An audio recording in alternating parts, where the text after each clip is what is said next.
Hey Ilaria, thank you for agreeing to do this interview about the current situation of migration in Europe. I was wondering if we could start, if you could introduce yourself and a bit about your research. Yeah. Well, my name is Ilaria Giglioli and I'm a PhD candidate at UC Berkeley in the Geography Department. And my research is on the construction of the Mediterranean border over the past 150 years. So, as we've seen, currently there's a lot of focus on the Mediterranean border as sort of the hotspot of the arrival of migrants and refugees to Europe, and it's sort of one of many other contemporary sites, such as the U.S.-Mexico border, for instance, which are really sort of seen as these dividing lines in the quote between the quote West and Rest, or in the words of other authors, Core and Gap. But essentially, what my research does is it says, well, how in a sense it denaturalizes the Mediterranean border as a dividing line, and it seeks to understand how was this created as such. So essentially, I focus on a long history of migration between Southern Europe and North Africa, migration in both directions, which is something many people aren't aware of. So I look at contemporary south-north migration in relation to histories of migration from Europe to North Africa, seeking to understand how was the notion of these two spaces being completely different. How did that come to be? And in a sense, how do we come to currently understand the Mediterranean as a natural dividing line, and a sort of natural boundary of Europe? And I was wondering if you could go into a bit about how you think that border was produced. Yes, absolutely. So essentially, I think there's a lot of contemporary focus on the closure of the Mediterranean border, particularly in the post-Schengen period, so a moment of European integration with sort of elimination of internal European borders. The external borders of the EU were fortified, and this is a history that a lot of people are familiar with.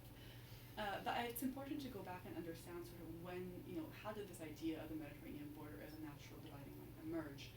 And what my research focuses on is how in a moment of southward migration from Southern Europe to North Africa, from Spain, from Spain on one hand, but also from Italy, to different parts of Tunisia, Morocco, Algeria. My focus is specifically on Sicily and Tunisia. How, in a sense, these Southern Italian or Southern European populations were not seen by specifically Northern and Northwestern Europeans in that different terms from North Africans. But in a sense, when these populations went to North Africa, they became European. They were incorporated into the European space of cities. They were incorporated into sort of the privileges of the colonizer, essentially, in a lot of parts of North Africa. And this is a sort of key moment in which the dividing line between these populations were created. So in a sense, you could say that Southern Europeans were quote civilized, in quotation marks, I'm talking obviously, and modernized and made European. And according to my research, this is sort of a first key moment of the construction of the Mediterranean border and the naturalization of difference between these two spaces. Interesting. Currently, like today, this year especially, that Mediterranean border is possibly stronger than it ever has been, and is a place definitely of political contestation. I was wondering if you could speak your thoughts a bit about how you think it's become so marked, and also how that plays into the current situation in Europe. Yeah. Well, I think there are many factors that we have to take into account. And again, as I was saying previously, a key moment is this moment of elimination of European internal borders and fortification of external ones. So I think that that's a general consideration. I think more broadly, we really have to understand the current sort of focus on migration, and particularly on the so-called migration and refugee crisis of this year, in a context of sort of longer term, I could say anxiety or questions about the changing demographic composition of Europe. And I think that is something that then we see really emerging with force, around with the arrival of migrants and refugees on one hand. On the other hand, I think something that's really important is also the broader context of economic crisis and austerity measures in many parts of Europe, which often are the ones that are bearing the brunt of the arrival of migrants. And I think this is also, I think on one hand you have anxieties around the changing demographic composition, and on the other hand you have anxieties about basically economic well-being. sort of being the backdrop over which then, the current arrival of, large number of people becomes a very politicized and contentious issue. Fine. Yeah, you spoke a bit about the crisis there and how much that is of an issue, but could you go a bit more into detail about how you think that element of crisis has been produced in Europe? Yeah. Well, I think, to some extent, and part of what my research focuses on is looking at Italian media essentially from the last 40 years.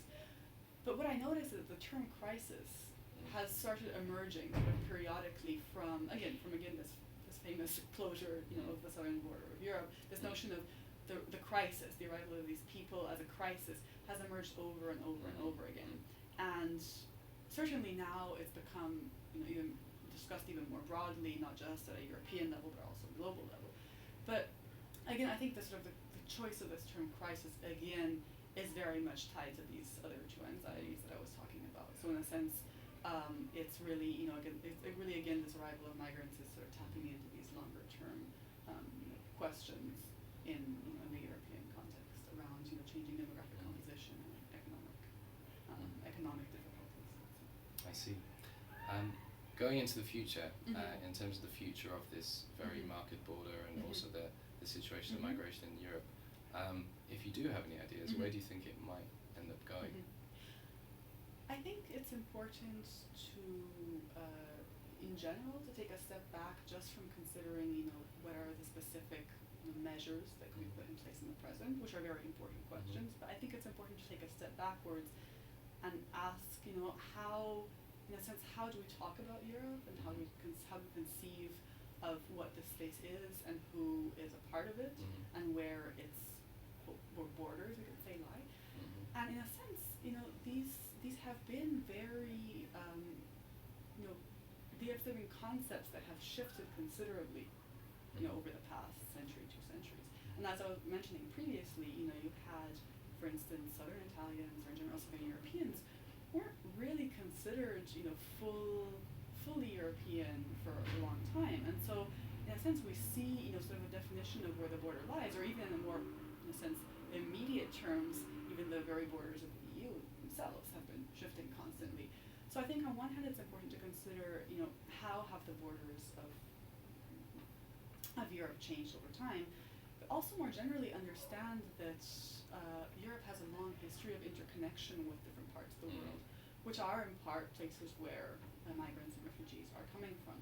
And so it's important to understand these dynamics of interconnection that don't just start with the arrival of migrants and refugees, but have to do, with European economic and political relations with a big parts of the world. So I think it's really important to take a step back and, particularly even in the public debate, but also in the context of educational institutions, be they universities or even secondary schools, to really start talking about the history of Europe in a way that takes into consideration its interconnections with the other parts of the world and how, in a sense, other parts of the world serve to produce Europe. Wonderful. Well, with that, Ilaria, thank you.